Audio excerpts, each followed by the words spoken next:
లేదంటే ఏమైనా అవాంతరాలు వస్తాయంటారు? మెరుపులు మెరవని, ఉరుములు ఉరవని, పిడుగులు పడని, ఆకాశం గర్జించని, భూమి బద్దలవని, వర్షం పడని, ఈ రోజు ఇక్కడ ఈ మీటింగ్ ఆగదు. పవన్ కళ్యాణ్ గారి మీటింగ్ ఎలా ఉన్నా సరే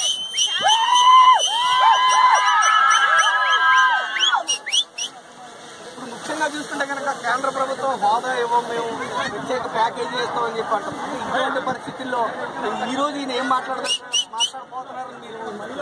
పవన్ కళ్యాణ్ గారు ఒక్కటే నినాదానికి కట్టుబడి ఉన్నారు. ప్రత్యేక హోదా తెప్పించేంత వరకు ఆంధ్రాకి ఆయన విశ్రమించరు.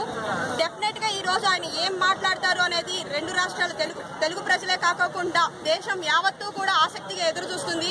ఈ రోజు ఇక్కడ ఈ సభ ద్వారా పవన్ కళ్యాణ్ గారు డెఫినెట్ గా మొత్తం కేంద్రానికైతే మాత్రం ఒక అల్టిమేటం అనేది జారీ చేస్తారు. ఈ అల్టిమేటం ద్వారా ఢిల్లీలో ప్రకంపనలు సృష్టిస్తుంది ఈ సభ అనేది మేము డెఫినెట్ గా చెప్తున్నాం. ఖచ్చితంగా ప్రధానంగా చూసుకుంటే కనుక గతంలో భారతదేశానికి స్వాతంత్రం వచ్చింది. గతంలో విభజిత రాష్ట్రాలన్నీ కూడా ఏదైతే రాష్ట్రం విడిపోయిందో ఆ రాష్ట్రం రాజధాని కాకుండా సపరేట్ గా వెళ్ళడం జరిగింది. కానీ ఆంధ్ర దగ్గరికి వచ్చేటప్పటికి రాజధానిని వాళ్ళు ఉంచేసుకుని ఆంధ్రాని అడ్డుగోలుగా బయటికి తరిమేయడం జరిగింది. దీని మీద మీరు ఏమంటారు? 2005లో కూడా 3 రాష్ట్రాలు ఏర్పాటు జరిగింది. బీజేపీ విభజించింది ఈ రాష్ట్రాలను కూడా. కానీ ఇప్పుడు 2013లో ఈ రాష్ట్ర విభజన జరిగింది. కానీ ముసాయిదాలో ఆంధ్రాకి రాజధాని ఎక్కడనేది నిర్ణయించలేదు. ఉద్యోగాలు పంపకాలు జరగలేదు. మీ పాటలు మీరు పడండి అని చెప్పి ఎటువంటి ముసాయిదాలో ఒక బిల్లు కూడా పొందుపరచకుండా అస్తవ్యస్తంగా కేవలం తెలంగాణకి హైదరాబాద్ తో కూడిన రాజధాని, మిగిలిన బడ్జెట్ అన్ని కూడా నిధులు ఆలకి కావాలని చెప్పి నినాదంతో విడగొట్టారు తప్ప ఇక్కడ సమైక్యాంధ్ర ఉద్యమం చేసినా గానీ ఇక్కడ ఆంధ్రుల గురించి పట్టించుకునే నాదుడు లేడు. కాబట్టి ఈ రోజున పవన్ కళ్యాణ్ గారు ప్రతి ఒక్క ఆంధ్రుడు ఈ సభ ద్వారా మాకు కూడా రాజధానికి కావాల్సిన ప్యాకేజ్ కావాలి, ప్రత్యేక హోదా కావాలి. మాకు 972 కిలోమీటర్లు తీర్రేఖ కూడా ఉంది. ఈ తీర్రేఖకి అనేక పోర్టులు ఏర్పాటు చేసుకుని ఉన్నది. విదేశీ ప్రత్యక్ష పెట్టుబడులు మాకే వస్తాయి.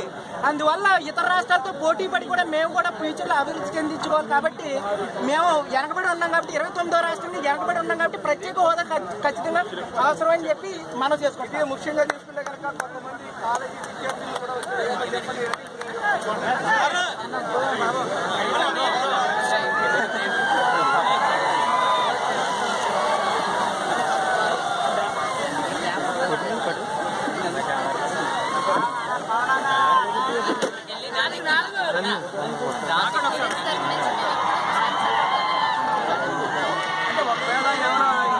రాబోయే రోజుల్లో అంటే ఎప్పటికైనా ఆయన ఉద్యమాన్ని రాబోయే రోజుల్లో ఏమైనా మొదటికి రాష్ట్రాలకి స్టూడెంట్స్ పేరు ఏ విధంగా ఉంటుందని మీరు అనుకుంటున్నారు?